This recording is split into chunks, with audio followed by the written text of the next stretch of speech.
여러분은 아직 친구들이랑 잘 지내시나요? 나이가 들면서 우정이라는 개념은 많은 변화를 겪게 됩니다.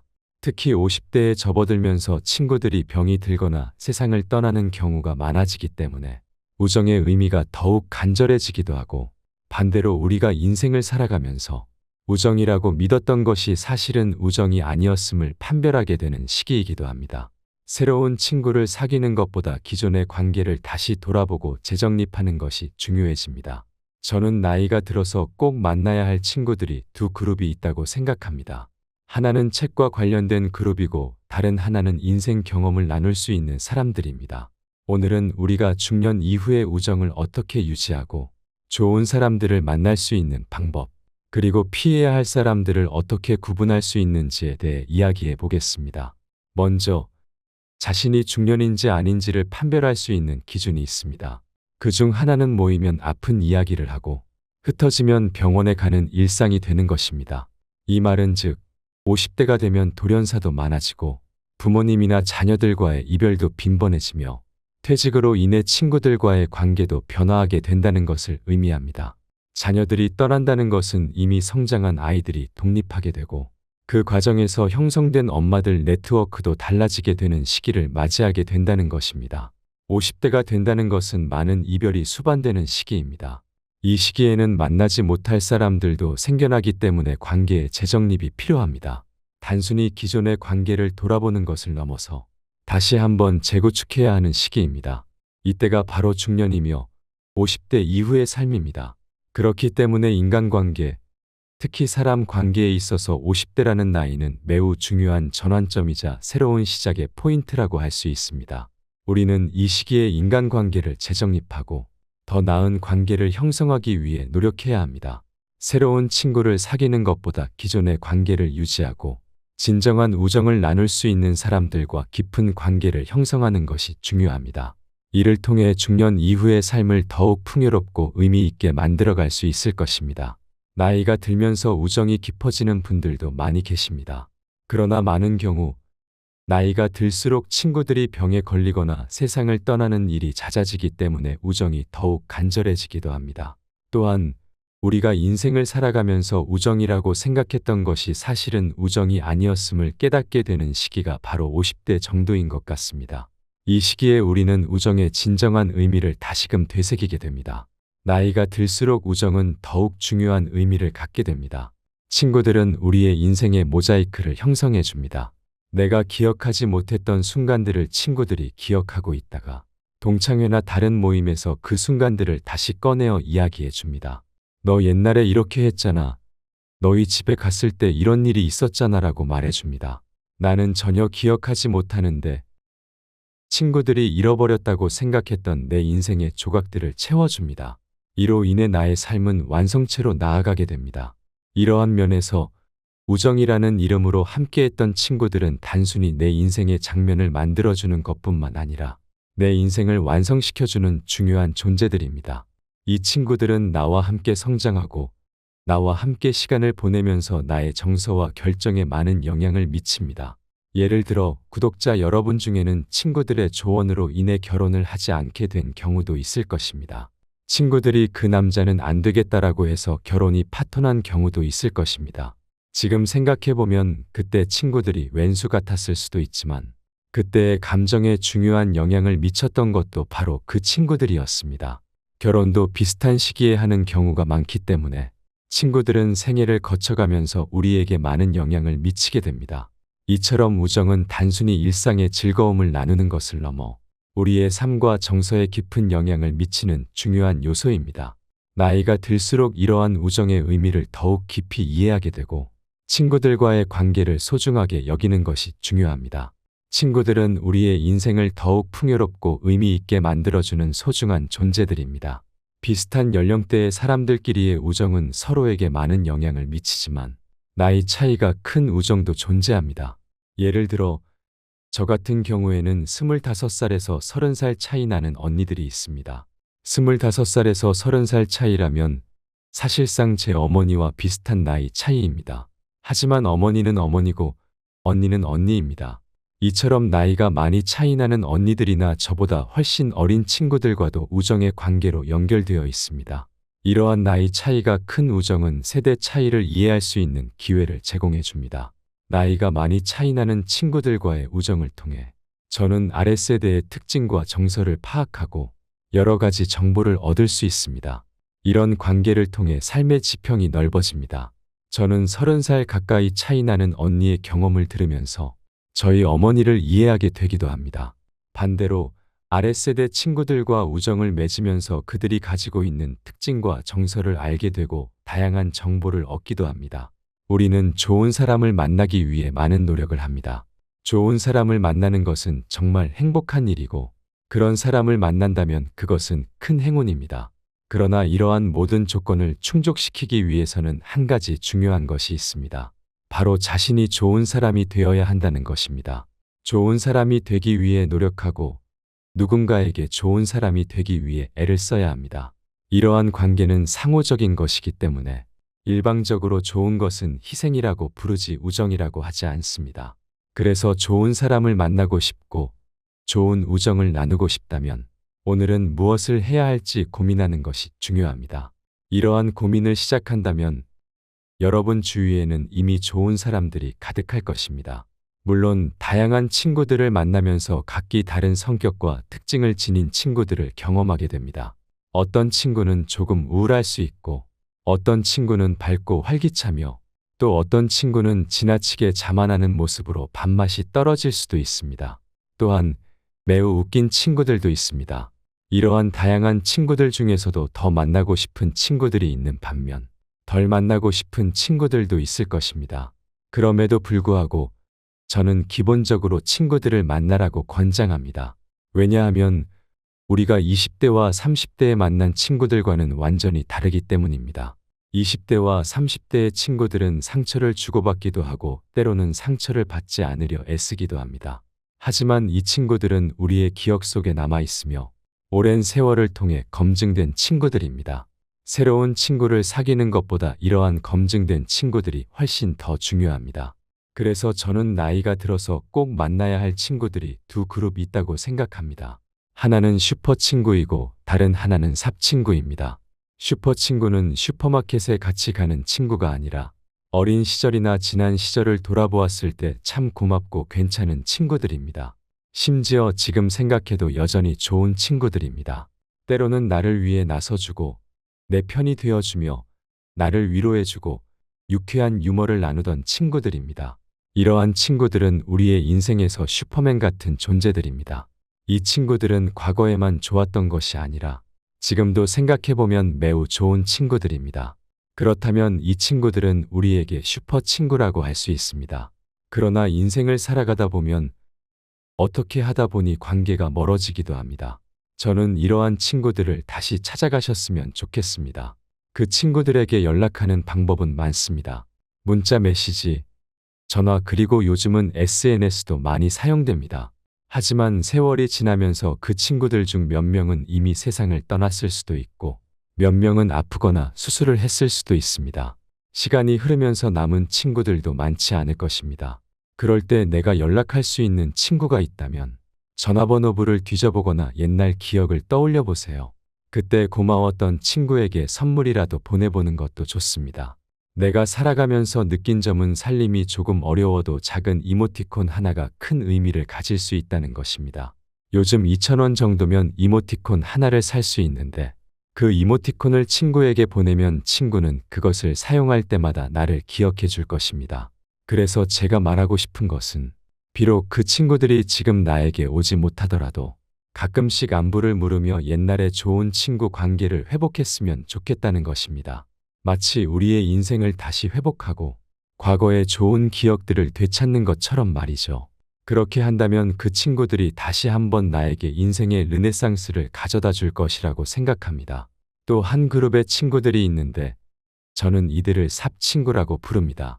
삽질한다는 표현처럼 정말로 나를 위해 기꺼이 삽을 들고 나설 친구들입니다. 예를 들어 영숙이라는 친구가 있다고 가정해 봅시다. 제가 새벽 2시에 영숙이 집에 찾아가서 문을 두드리며 영숙아, 내가 시체를 묻어야 하는데 어떻게 해야 할지 모르겠어라고 말하면 영숙이는 잠시 고민하다가 오서나 삽 어디 있어라고 말해줄 그런 친구입니다. 자신의 손해에도 불구하고 나를 위해 기꺼이 나서 줄 친구가 있다면 세상에 무서울 것이 없을 것 같습니다. 그런 친구가 있다면 두려움 없이 든든하게 살아갈 수 있을 것 같습니다. 하지만 살아보니 이런 삽 친구는 쉽게 찾을 수 없었습니다. 정말 좋은 친구라면 내가 부탁을 하러 갔을 때 나에게 똑바로 살라고 조언해 줄 것입니다. 인생을 살아가면서 새로운 친구를 사귀는 것은 참 어렵습니다. 낯선 사람이 나에게 어떤 의미를 가질지 알 수 없고 그 사람에게 모든 면에서 잘 보이려고 노력하는 것도 쉽지 않습니다. 그러나 옛날에 좋은 친구들은 반바지나 속옷 차림으로 있어도 불편하지 않았던 것처럼 내가 남루한 옷을 입고 있더라도 나를 밀어내지 않고 머리가 헝클어져 있어도 이해해주는 그런 친구들입니다. 가끔 방귀를 뀌더라도 이해해주는 친구가 있다는 것만으로도 얼마나 벅찬 일이고 신나는 일이며 감사한 일인지 모릅니다. 그 친구들도 언젠가 아플 때가 올 것입니다. 그리고 우리는 또 다른 이별을 맞이할지도 모릅니다. 그 전에 친구들을 만나셨으면 좋겠어요. 저는 새로운 친구를 많이 만나라고 권장합니다. 요즘 유튜브를 보면 손절에 대한 이야기가 많습니다. 물론 손절할 만한 사람은 있을 수 있습니다. 손절 자체는 나쁜 것이 아니지만 중년쯤 되면 손절을 할 필요가 줄어듭니다. 남은 친구들이 대부분 아프거나 세상을 떠났기 때문에 손절할 대상이 많지 않습니다. 그래서 저는 이렇게 말씀드립니다. 우리의 수명이 길어졌습니다. 예전에는 짧은 수명 탓에 가족 중심의 삶이 매우 중요했습니다. 부모가 자녀를 키우고 자녀가 부모를 부양하는 순환적인 부양 구조가 있었기 때문에 손절을 해도 가족 중심으로 살아가는데 큰 문제가 없었습니다. 하지만 지금은 상황이 다릅니다. 자녀들이 부모를 부양하지 않는 시대가 되었습니다. 우리는 마지막 세대이자 부양을 받지 못하는 첫 세대가 되고 있습니다. 이런 시대에는 우리를 지탱해 줄 새로운 관계 네트워크가 필요합니다. 친구도 네트워크가 될 수 있고 새로운 사람들을 만나서 형성하는 네트워크도 중요합니다. 과거에 알고 있던 사람들과 새로운 사람들을 만나서 더 큰 네트워크를 형성하게 되면 이는 우리의 정서, 신체 복지, 미래를 지탱해 주는 중요한 기반이 됩니다. 그래서 지금은 손절의 시대가 아니라 연결의 시대입니다. 많은 연결을 통해 우리의 행복감과 안정감을 높일 수 있습니다. 이는 매우 중요합니다. 따라서 지금이야말로 새로운 친구를 만나야 할 시기이며 친구를 사귀어야 할 시기라고 감히 말씀드립니다. 하지만 새로운 친구를 어디서 만나야 할지 고민이 될 수 있습니다. 저는 안전한 공동체를 찾으라고 말씀드립니다. 새로운 친구를 만나기에 좋은 장소 중 하나는 노인복지관입니다. 만약 65세 이상이라면 노인복지관을 추천합니다. 젊은 분들이라면 사회종합복지관도 좋은 선택입니다. 이곳에서는 단순히 사회적 서비스를 받는 것을 넘어 학습 공동체, 예술 공동체 등 다양한 공동체 활동을 할 수 있습니다. 이는 꼭 사회복지관이나 노인복지관이 아니더라도 공부할 수 있는 다양한 영역에서도 가능하다는 의미입니다. 공부를 한다는 것은 단순히 무작정 하는 것이 아닙니다. 공부에는 사람마다의 취향이 있고 지향점이 있으며 달성하고자 하는 목표가 존재합니다. 요즘에는 사이버 대학, 방송, 통신 등을 통해 학습할 수 있는 기회가 매우 많습니다. 이러한 학습 환경에서 동아리를 형성하면 공동의 목표를 가진 사람들이 선량한 목적을 가지고 모이게 됩니다. 이들은 개인의 목표를 성취할 뿐만 아니라 협업을 통해 함께 학습하게 됩니다.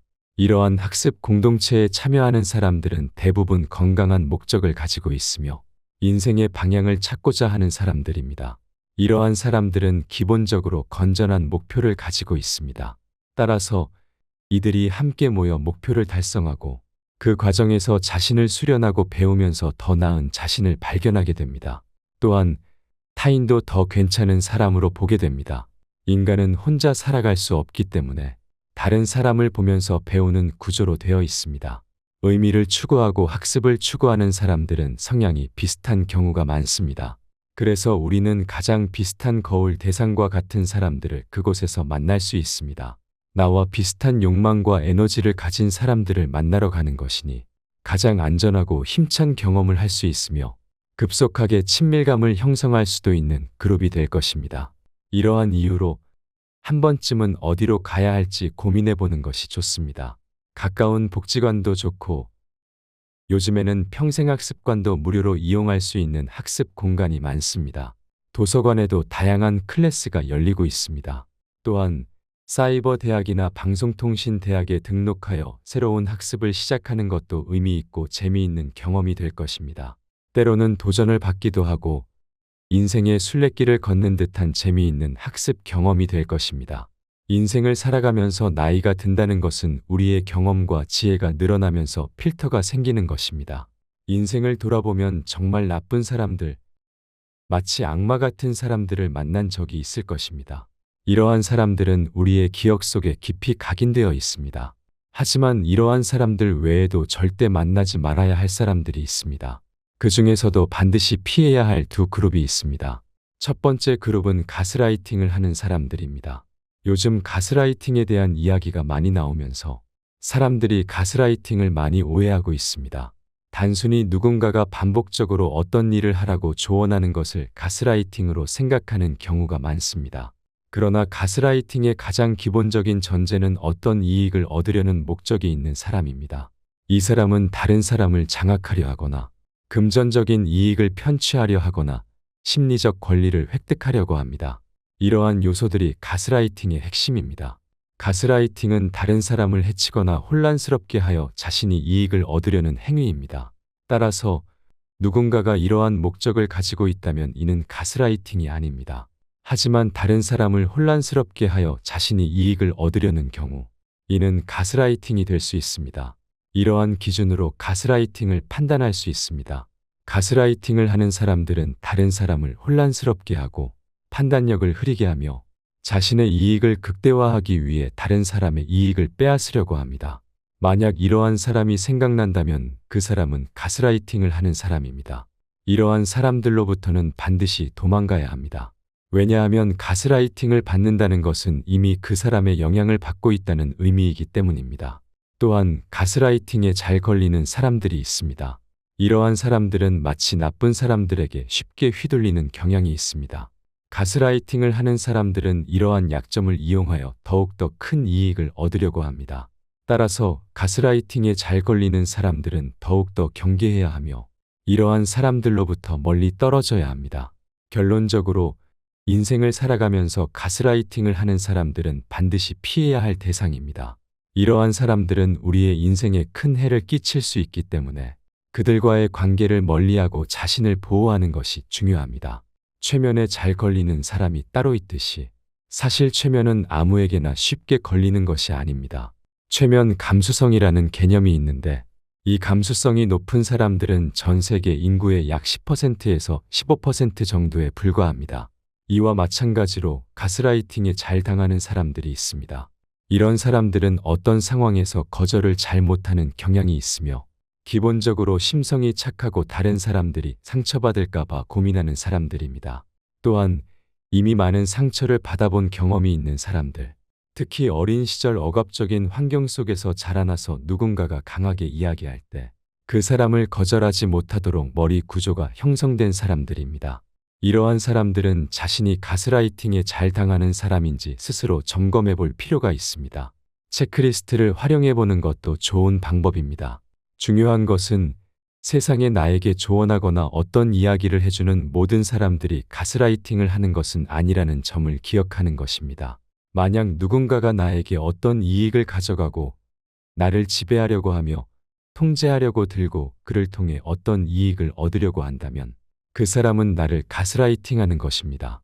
이런 사람들은 관계를 끊는 것이 맞습니다. 또 다른 그룹으로는 그루밍을 하는 사람들이 있습니다. 그루밍은 범죄입니다.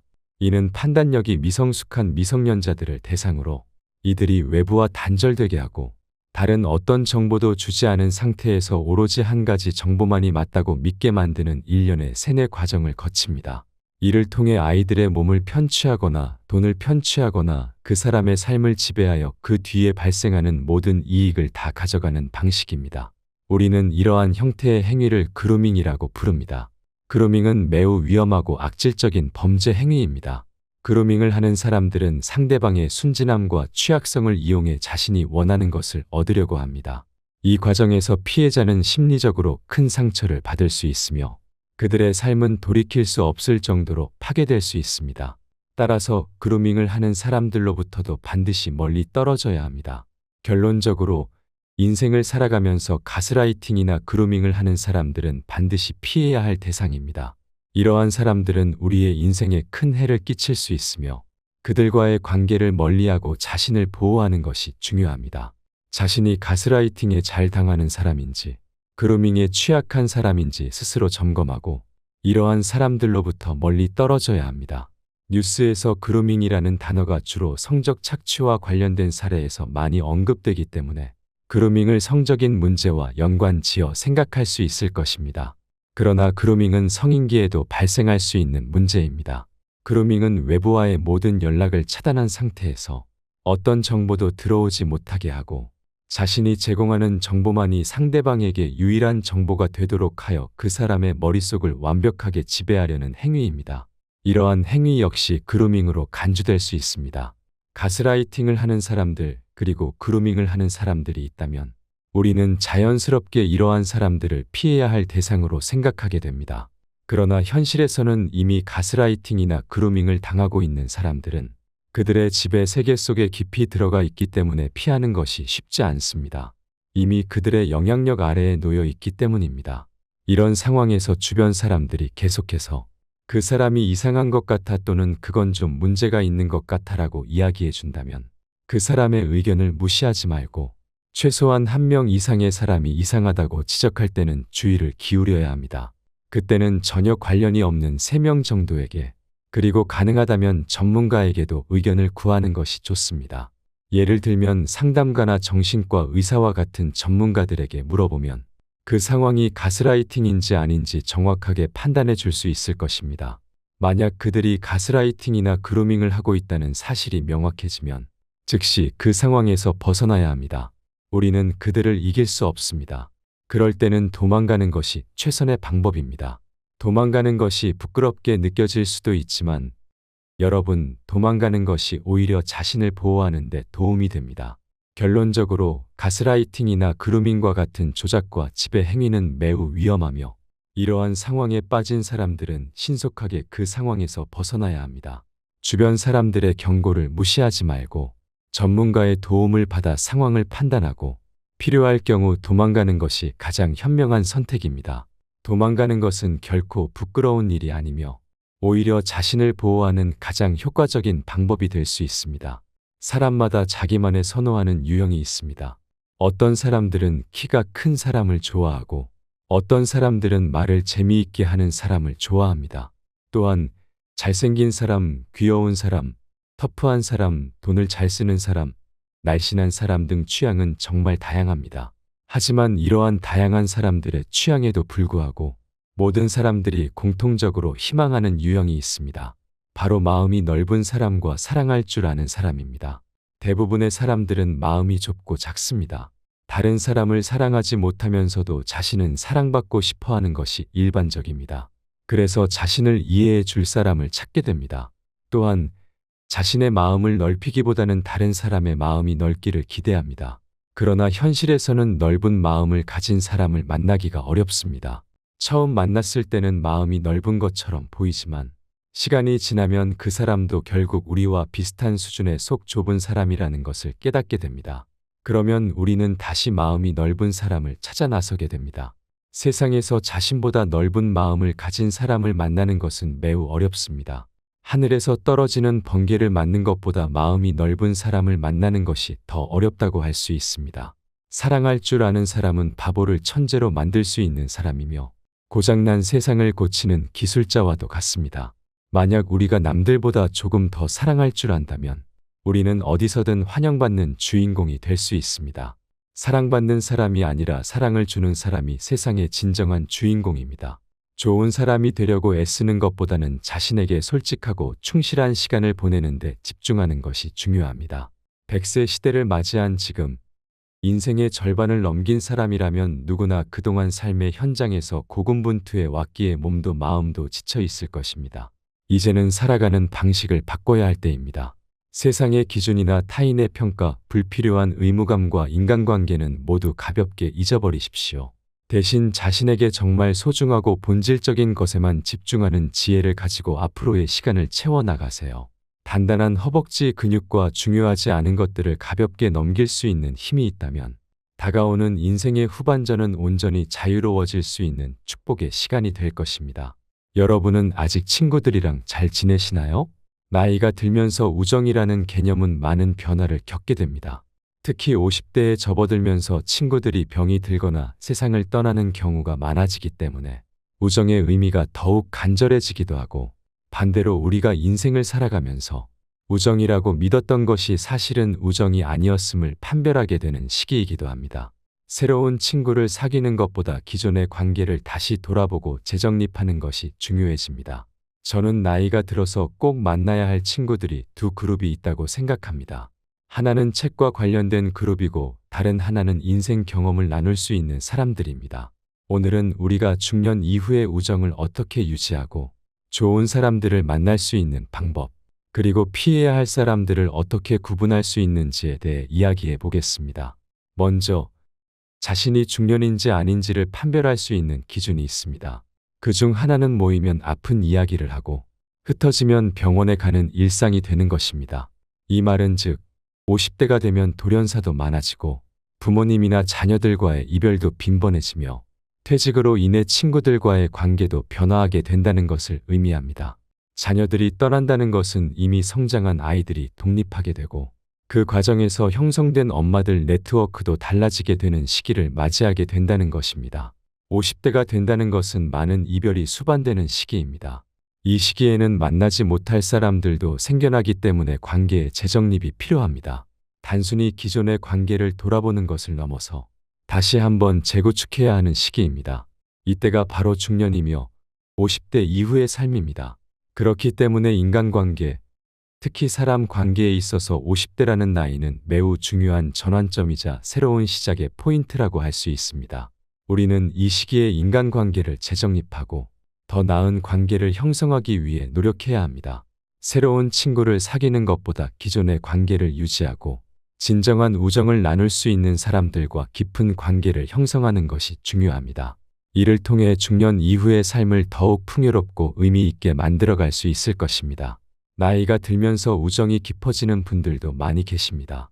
그러나 많은 경우 나이가 들수록 친구들이 병에 걸리거나 세상을 떠나는 일이 잦아지기 때문에 우정이 더욱 간절해지기도 합니다. 또한 우리가 인생을 살아가면서 우정이라고 생각했던 것이 사실은 우정이 아니었음을 깨닫게 되는 시기가 바로 50대 정도인 것 같습니다. 이 시기에 우리는 우정의 진정한 의미를 다시금 되새기게 됩니다. 나이가 들수록 우정은 더욱 중요한 의미를 갖게 됩니다. 친구들은 우리의 인생의 모자이크를 형성해 줍니다.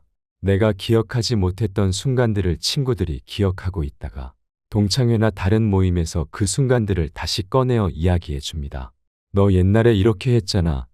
너희 집에 갔을 때 이런 일이 있었잖아 라고 말해 줍니다. 나는 전혀 기억하지 못하는데 친구들이 잃어버렸다고 생각했던 내 인생의 조각들을 채워줍니다. 이로 인해 나의 삶은 완성체로 나아가게 됩니다. 이러한 면에서 우정이라는 이름으로 함께했던 친구들은 단순히 내 인생의 장면을 만들어주는 것뿐만 아니라 내 인생을 완성시켜주는 중요한 존재들입니다. 이 친구들은 나와 함께 성장하고 나와 함께 시간을 보내면서 나의 정서와 결정에 많은 영향을 미칩니다. 예를 들어 구독자 여러분 중에는 친구들의 조언으로 인해 결혼을 하지 않게 된 경우도 있을 것입니다. 친구들이 그 남자는 안 되겠다라고 해서 결혼이 파토난 경우도 있을 것입니다. 지금 생각해보면 그때 친구들이 왼수 같았을 수도 있지만 그때의 감정에 중요한 영향을 미쳤던 것도 바로 그 친구들이었습니다. 결혼도 비슷한 시기에 하는 경우가 많기 때문에 친구들은 생애를 거쳐가면서 우리에게 많은 영향을 미치게 됩니다. 이처럼 우정은 단순히 일상의 즐거움을 나누는 것을 넘어 우리의 삶과 정서에 깊은 영향을 미치는 중요한 요소입니다. 나이가 들수록 이러한 우정의 의미를 더욱 깊이 이해하게 되고 친구들과의 관계를 소중하게 여기는 것이 중요합니다. 친구들은 우리의 인생을 더욱 풍요롭고 의미 있게 만들어주는 소중한 존재들입니다. 비슷한 연령대의 사람들끼리의 우정은 서로에게 많은 영향을 미치지만 나이 차이가 큰 우정도 존재합니다. 예를 들어 저 같은 경우에는 25살에서 30살 차이 나는 언니들이 있습니다. 25살에서 30살 차이라면 사실상 제 어머니와 비슷한 나이 차이입니다. 하지만 어머니는 어머니고 언니는 언니입니다. 이처럼 나이가 많이 차이 나는 언니들이나 저보다 훨씬 어린 친구들과도 우정의 관계로 연결되어 있습니다. 이러한 나이 차이가 큰 우정은 세대 차이를 이해할 수 있는 기회를 제공해 줍니다. 나이가 많이 차이 나는 친구들과의 우정을 통해 저는 아랫세대의 특징과 정서를 파악하고 여러 가지 정보를 얻을 수 있습니다. 이런 관계를 통해 삶의 지평이 넓어집니다. 저는 30살 가까이 차이 나는 언니의 경험을 들으면서 저희 어머니를 이해하게 되기도 합니다. 반대로 아랫세대 친구들과 우정을 맺으면서 그들이 가지고 있는 특징과 정서를 알게 되고 다양한 정보를 얻기도 합니다. 우리는 좋은 사람을 만나기 위해 많은 노력을 합니다. 좋은 사람을 만나는 것은 정말 행복한 일이고 그런 사람을 만난다면 그것은 큰 행운입니다. 그러나 이러한 모든 조건을 충족시키기 위해서는 한 가지 중요한 것이 있습니다. 바로 자신이 좋은 사람이 되어야 한다는 것입니다. 좋은 사람이 되기 위해 노력하고 누군가에게 좋은 사람이 되기 위해 애를 써야 합니다. 이러한 관계는 상호적인 것이기 때문에 일방적으로 좋은 것은 희생이라고 부르지 우정이라고 하지 않습니다. 그래서 좋은 사람을 만나고 싶고 좋은 우정을 나누고 싶다면 오늘은 무엇을 해야 할지 고민하는 것이 중요합니다. 이러한 고민을 시작한다면 여러분 주위에는 이미 좋은 사람들이 가득할 것입니다. 물론 다양한 친구들을 만나면서 각기 다른 성격과 특징을 지닌 친구들을 경험하게 됩니다. 어떤 친구는 조금 우울할 수 있고 어떤 친구는 밝고 활기차며 또 어떤 친구는 지나치게 자만하는 모습으로 밥맛이 떨어질 수도 있습니다. 또한 매우 웃긴 친구들도 있습니다. 이러한 다양한 친구들 중에서도 더 만나고 싶은 친구들이 있는 반면 덜 만나고 싶은 친구들도 있을 것입니다. 그럼에도 불구하고 저는 기본적으로 친구들을 만나라고 권장합니다. 왜냐하면 우리가 20대와 30대에 만난 친구들과는 완전히 다르기 때문입니다. 20대와 30대의 친구들은 상처를 주고받기도 하고 때로는 상처를 받지 않으려 애쓰기도 합니다. 하지만 이 친구들은 우리의 기억 속에 남아 있으며 오랜 세월을 통해 검증된 친구들입니다. 새로운 친구를 사귀는 것보다 이러한 검증된 친구들이 훨씬 더 중요합니다. 그래서 저는 나이가 들어서 꼭 만나야 할 친구들이 두 그룹 있다고 생각합니다. 하나는 슈퍼 친구이고 다른 하나는 삽 친구입니다. 슈퍼 친구는 슈퍼마켓에 같이 가는 친구가 아니라 어린 시절이나 지난 시절을 돌아보았을 때 참 고맙고 괜찮은 친구들입니다. 심지어 지금 생각해도 여전히 좋은 친구들입니다. 때로는 나를 위해 나서주고 내 편이 되어주며 나를 위로해주고 유쾌한 유머를 나누던 친구들입니다. 이러한 친구들은 우리의 인생에서 슈퍼맨 같은 존재들입니다. 이 친구들은 과거에만 좋았던 것이 아니라 지금도 생각해보면 매우 좋은 친구들입니다. 그렇다면 이 친구들은 우리에게 슈퍼 친구라고 할 수 있습니다. 그러나 인생을 살아가다 보면 어떻게 하다 보니 관계가 멀어지기도 합니다. 저는 이러한 친구들을 다시 찾아가셨으면 좋겠습니다. 그 친구들에게 연락하는 방법은 많습니다. 문자 메시지, 전화 그리고 요즘은 SNS도 많이 사용됩니다. 하지만 세월이 지나면서 그 친구들 중 몇 명은 이미 세상을 떠났을 수도 있고 몇 명은 아프거나 수술을 했을 수도 있습니다. 시간이 흐르면서 남은 친구들도 많지 않을 것입니다. 그럴 때 내가 연락할 수 있는 친구가 있다면 전화번호부를 뒤져보거나 옛날 기억을 떠올려 보세요. 그때 고마웠던 친구에게 선물이라도 보내보는 것도 좋습니다.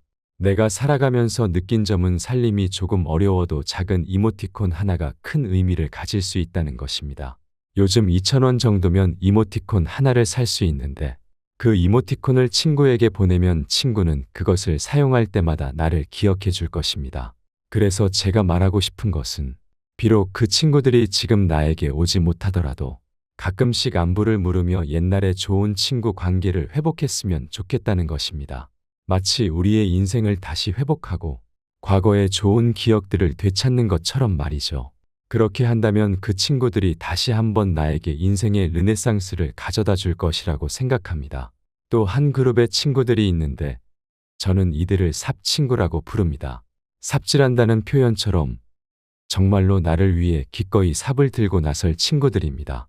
예를 들어 영숙이라는 친구가 있다고 가정해 봅시다. 제가 새벽 2시에 영숙이 집에 찾아가서 문을 두드리며 영숙아, 내가 시체를 묻어야 하는데 어떻게 해야 할지 모르겠어라고 말하면 영숙이는 잠시 고민하다가 오서나 삽 어디 있어? 라고 말해줄 그런 친구입니다. 자신의 손해에도 불구하고 나를 위해 기꺼이 나서 줄 친구가 있다면 세상에 무서울 것이 없을 것 같습니다. 그런 친구가 있다면 두려움 없이 든든하게 살아갈 수 있을 것 같습니다. 하지만 살아보니 이런 삽 친구는 쉽게 찾을 수 없었습니다. 정말 좋은 친구라면 내가 부탁을 하러 갔을 때 나에게 똑바로 살라고 조언해 줄 것입니다. 인생을 살아가면서 새로운 친구를 사귀는 것은 참 어렵습니다. 낯선 사람이 나에게 어떤 의미를 가질지 알 수 없고 그 사람에게 모든 면에서 잘 보이려고 노력하는 것도 쉽지 않습니다. 그러나 옛날에 좋은 친구들은 반바지나 속옷 차림으로 있어도 불편하지 않았던 것처럼 내가 남루한 옷을 입고 있더라도 나를 밀어내지 않고 머리가 헝클어져 있어도 이해해주는 그런 친구들입니다. 가끔 방귀를 뀌더라도 이해해주는 친구가 있다는 것만으로도 얼마나 벅찬 일이고 신나는 일이며 감사한 일인지 모릅니다. 그 친구들도 언젠가 아플 때가 올 것입니다. 그리고 우리는 또 다른 이별을 맞이할지도 모릅니다. 그 전에 친구들을 만나셨으면 좋겠어요. 저는 새로운 친구를 많이 만나라고 권장합니다. 요즘 유튜브를 보면 손절에 대한 이야기가 많습니다. 물론 손절할 만한 사람은 있을 수 있습니다. 손절 자체는 나쁜 것이 아니지만 중년쯤 되면 손절을 할 필요가 줄어듭니다. 남은 친구들이 대부분 아프거나 세상을 떠났기 때문에 손절할 대상이 많지 않습니다. 그래서 저는 이렇게 말씀드립니다. 우리의 수명이 길어졌습니다. 예전에는 짧은 수명 탓에 가족 중심의 삶이 매우 중요했습니다. 부모가 자녀를 키우고 자녀가 부모를 부양하는 순환적인 부양 구조가 있었기 때문에 손절을 해도 가족 중심으로 살아가는데 큰 문제가 없었습니다. 하지만 지금은 상황이 다릅니다. 자녀들이 부모를 부양하지 않는 시대가 되었습니다. 우리는 마지막 세대이자 부양을 받지 못하는 첫 세대가 되고 있습니다. 이런 시대에는 우리를 지탱해 줄 새로운 관계 네트워크가 필요합니다. 친구도 네트워크가 될 수 있고 새로운 사람들을 만나서 형성하는 네트워크도 중요합니다. 과거에 알고 있던 사람들과 새로운 사람들을 만나서 더 큰 네트워크를 형성하게 되면 이는 우리의 정서, 신체 복지, 미래를 지탱해주는 중요한 기반이 됩니다. 그래서 지금은 손절의 시대가 아니라 연결의 시대입니다. 많은 연결을 통해 우리의 행복감과 안정감을 높일 수 있습니다. 이는 매우 중요합니다. 따라서 지금이야말로 새로운 친구를 만나야 할 시기이며 친구를 사귀어야 할 시기라고 감히 말씀드립니다. 하지만 새로운 친구를 어디서 만나야 할지 고민이 될 수 있습니다. 저는 안전한 공동체를 찾으라고 말씀드립니다. 새로운 친구를 만나기에 좋은 장소 중 하나는 노인복지관입니다. 만약 65세 이상이라면 노인복지관을 추천합니다. 젊은 분들이라면 사회종합복지관도 좋은 선택입니다. 이곳에서는 단순히 사회적 서비스를 받는 것을 넘어 학습 공동체, 예술 공동체 등 다양한 공동체 활동을 할 수 있습니다. 이는 꼭 사회복지관이나 노인복지관이 아니더라도 공부할 수 있는 다양한 영역에서도 가능하다는 의미입니다. 공부를 한다는 것은 단순히 무작정 하는 것이 아닙니다. 공부에는 사람마다의 취향이 있고 지향점이 있으며 달성하고자 하는 목표가 존재합니다. 요즘에는 사이버 대학 방송, 통신 등을 통해 학습할 수 있는 기회가 매우 많습니다. 이러한 학습 환경에서 동아리를 형성하면 공동의 목표를 가진 사람들이 선량한 목적을 가지고 모이게 됩니다. 이들은 개인의 목표를 성취할 뿐만 아니라 협업을 통해 함께 학습하게 됩니다. 이러한 학습 공동체에 참여하는 사람들은 대부분 건강한 목적을 가지고 있으며 인생의 방향을 찾고자 하는 사람들입니다. 이러한 사람들은 기본적으로 건전한 목표를 가지고 있습니다. 따라서 이들이 함께 모여 목표를 달성하고 그 과정에서 자신을 수련하고 배우면서 더 나은 자신을 발견하게 됩니다. 또한 타인도 더 괜찮은 사람으로 보게 됩니다. 인간은 혼자 살아갈 수 없기 때문에 다른 사람을 보면서 배우는 구조로 되어 있습니다. 의미를 추구하고 학습을 추구하는 사람들은 성향이 비슷한 경우가 많습니다. 그래서 우리는 가장 비슷한 거울 대상과 같은 사람들을 그곳에서 만날 수 있습니다. 나와 비슷한 욕망과 에너지를 가진 사람들을 만나러 가는 것이니 가장 안전하고 힘찬 경험을 할 수 있으며 급속하게 친밀감을 형성할 수도 있는 그룹이 될 것입니다. 이러한 이유로 한 번쯤은 어디로 가야 할지 고민해 보는 것이 좋습니다. 가까운 복지관도 좋고 요즘에는 평생학습관도 무료로 이용할 수 있는 학습 공간이 많습니다. 도서관에도 다양한 클래스가 열리고 있습니다. 또한 사이버 대학이나 방송통신대학에 등록하여 새로운 학습을 시작하는 것도 의미 있고 재미있는 경험이 될 것입니다. 때로는 도전을 받기도 하고 인생의 순례길을 걷는 듯한 재미있는 학습 경험이 될 것입니다. 인생을 살아가면서 나이가 든다는 것은 우리의 경험과 지혜가 늘어나면서 필터가 생기는 것입니다. 인생을 돌아보면 정말 나쁜 사람들, 마치 악마 같은 사람들을 만난 적이 있을 것입니다. 이러한 사람들은 우리의 기억 속에 깊이 각인되어 있습니다. 하지만 이러한 사람들 외에도 절대 만나지 말아야 할 사람들이 있습니다. 그 중에서도 반드시 피해야 할 두 그룹이 있습니다. 첫 번째 그룹은 가스라이팅을 하는 사람들입니다. 요즘 가스라이팅에 대한 이야기가 많이 나오면서 사람들이 가스라이팅을 많이 오해하고 있습니다. 단순히 누군가가 반복적으로 어떤 일을 하라고 조언하는 것을 가스라이팅으로 생각하는 경우가 많습니다. 그러나 가스라이팅의 가장 기본적인 전제는 어떤 이익을 얻으려는 목적이 있는 사람입니다. 이 사람은 다른 사람을 장악하려 하거나 금전적인 이익을 편취하려 하거나 심리적 권리를 획득하려고 합니다. 이러한 요소들이 가스라이팅의 핵심입니다. 가스라이팅은 다른 사람을 해치거나 혼란스럽게 하여 자신이 이익을 얻으려는 행위입니다. 따라서 누군가가 이러한 목적을 가지고 있다면 이는 가스라이팅이 아닙니다. 하지만 다른 사람을 혼란스럽게 하여 자신이 이익을 얻으려는 경우 이는 가스라이팅이 될 수 있습니다. 이러한 기준으로 가스라이팅을 판단할 수 있습니다. 가스라이팅을 하는 사람들은 다른 사람을 혼란스럽게 하고 판단력을 흐리게 하며 자신의 이익을 극대화하기 위해 다른 사람의 이익을 빼앗으려고 합니다. 만약 이러한 사람이 생각난다면 그 사람은 가스라이팅을 하는 사람입니다. 이러한 사람들로부터는 반드시 도망가야 합니다. 왜냐하면 가스라이팅을 받는다는 것은 이미 그 사람의 영향을 받고 있다는 의미이기 때문입니다. 또한 가스라이팅에 잘 걸리는 사람들이 있습니다. 이러한 사람들은 마치 나쁜 사람들에게 쉽게 휘둘리는 경향이 있습니다. 가스라이팅을 하는 사람들은 이러한 약점을 이용하여 더욱더 큰 이익을 얻으려고 합니다. 따라서 가스라이팅에 잘 걸리는 사람들은 더욱더 경계해야 하며 이러한 사람들로부터 멀리 떨어져야 합니다. 결론적으로 인생을 살아가면서 가스라이팅을 하는 사람들은 반드시 피해야 할 대상입니다. 이러한 사람들은 우리의 인생에 큰 해를 끼칠 수 있기 때문에 그들과의 관계를 멀리하고 자신을 보호하는 것이 중요합니다. 최면에 잘 걸리는 사람이 따로 있듯이 사실 최면은 아무에게나 쉽게 걸리는 것이 아닙니다. 최면 감수성이라는 개념이 있는데 이 감수성이 높은 사람들은 전 세계 인구의 약 10%에서 15% 정도에 불과합니다. 이와 마찬가지로 가스라이팅에 잘 당하는 사람들이 있습니다. 이런 사람들은 어떤 상황에서 거절을 잘 못하는 경향이 있으며 기본적으로 심성이 착하고 다른 사람들이 상처받을까 봐 고민하는 사람들입니다. 또한 이미 많은 상처를 받아본 경험이 있는 사람들, 특히 어린 시절 억압적인 환경 속에서 자라나서 누군가가 강하게 이야기할 때 그 사람을 거절하지 못하도록 머리 구조가 형성된 사람들입니다. 이러한 사람들은 자신이 가스라이팅에 잘 당하는 사람인지 스스로 점검해 볼 필요가 있습니다. 체크리스트를 활용해 보는 것도 좋은 방법입니다. 중요한 것은 세상에 나에게 조언하거나 어떤 이야기를 해주는 모든 사람들이 가스라이팅을 하는 것은 아니라는 점을 기억하는 것입니다. 만약 누군가가 나에게 어떤 이익을 가져가고 나를 지배하려고 하며 통제하려고 들고 그를 통해 어떤 이익을 얻으려고 한다면 그 사람은 나를 가스라이팅하는 것입니다. 이런 사람들은 관계를 끊는 것이 맞습니다. 또 다른 그룹으로는 그루밍을 하는 사람들이 있습니다. 그루밍은 범죄입니다. 이는 판단력이 미성숙한 미성년자들을 대상으로 이들이 외부와 단절되게 하고 다른 어떤 정보도 주지 않은 상태에서 오로지 한 가지 정보만이 맞다고 믿게 만드는 일련의 세뇌 과정을 거칩니다.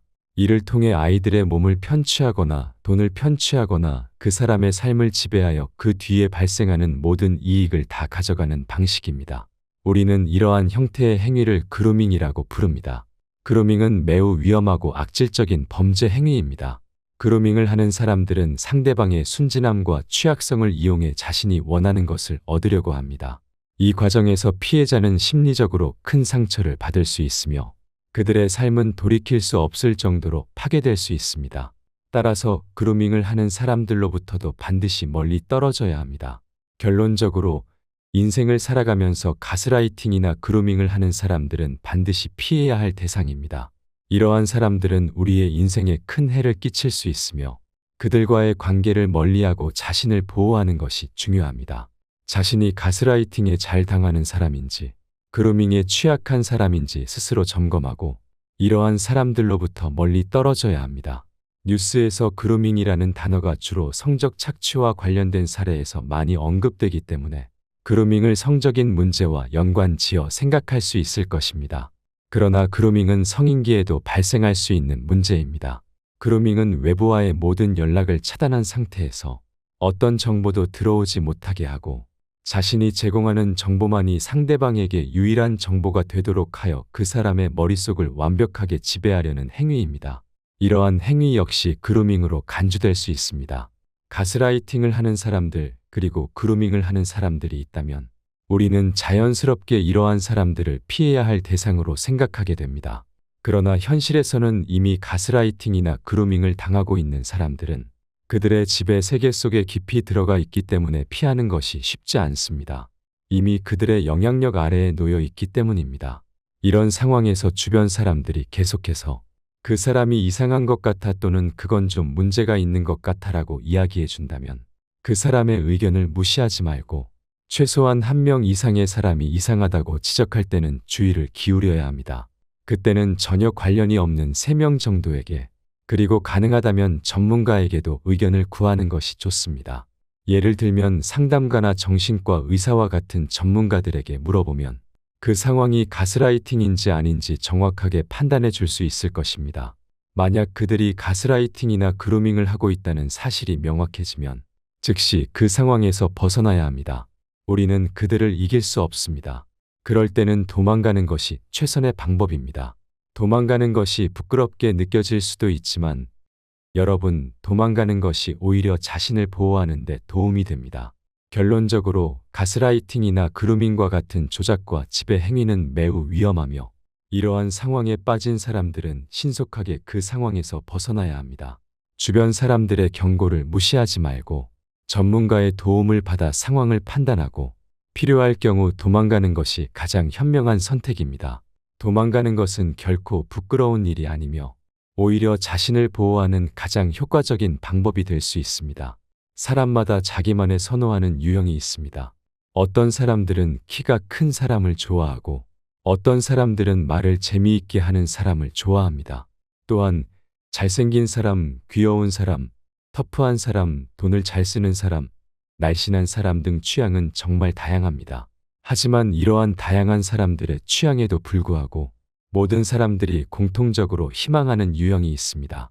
바로 마음이 넓은 사람과 사랑할 줄 아는 사람입니다. 대부분의 사람들은 마음이 좁고 작습니다. 다른 사람을 사랑하지 못하면서도 자신은 사랑받고 싶어 하는 것이 일반적입니다. 그래서 자신을 이해해 줄 사람을 찾게 됩니다. 또한 자신의 마음을 넓히기보다는 다른 사람의 마음이 넓기를 기대합니다. 그러나 현실에서는 넓은 마음을 가진 사람을 만나기가 어렵습니다. 처음 만났을 때는 마음이 넓은 것처럼 보이지만 시간이 지나면 그 사람도 결국 우리와 비슷한 수준의 속 좁은 사람이라는 것을 깨닫게 됩니다. 그러면 우리는 다시 마음이 넓은 사람을 찾아 나서게 됩니다. 세상에서 자신보다 넓은 마음을 가진 사람을 만나는 것은 매우 어렵습니다. 하늘에서 떨어지는 번개를 맞는 것보다 마음이 넓은 사람을 만나는 것이 더 어렵다고 할 수 있습니다. 사랑할 줄 아는 사람은 바보를 천재로 만들 수 있는 사람이며 고장난 세상을 고치는 기술자와도 같습니다. 만약 우리가 남들보다 조금 더 사랑할 줄 안다면 우리는 어디서든 환영받는 주인공이 될 수 있습니다. 사랑받는 사람이 아니라 사랑을 주는 사람이 세상의 진정한 주인공입니다. 좋은 사람이 되려고 애쓰는 것보다는 자신에게 솔직하고 충실한 시간을 보내는 데 집중하는 것이 중요합니다. 100세 시대를 맞이한 지금, 인생의 절반을 넘긴 사람이라면 누구나 그동안 삶의 현장에서 고군분투해 왔기에 몸도 마음도 지쳐 있을 것입니다. 이제는 살아가는 방식을 바꿔야 할 때입니다. 세상의 기준이나 타인의 평가, 불필요한 의무감과 인간관계는 모두 가볍게 잊어버리십시오. 대신 자신에게 정말 소중하고 본질적인 것에만 집중하는 지혜를 가지고 앞으로의 시간을 채워나가세요. 단단한 허벅지 근육과 중요하지 않은 것들을 가볍게 넘길 수 있는 힘이 있다면 다가오는 인생의 후반전은 온전히 자유로워질 수 있는 축복의 시간이 될 것입니다.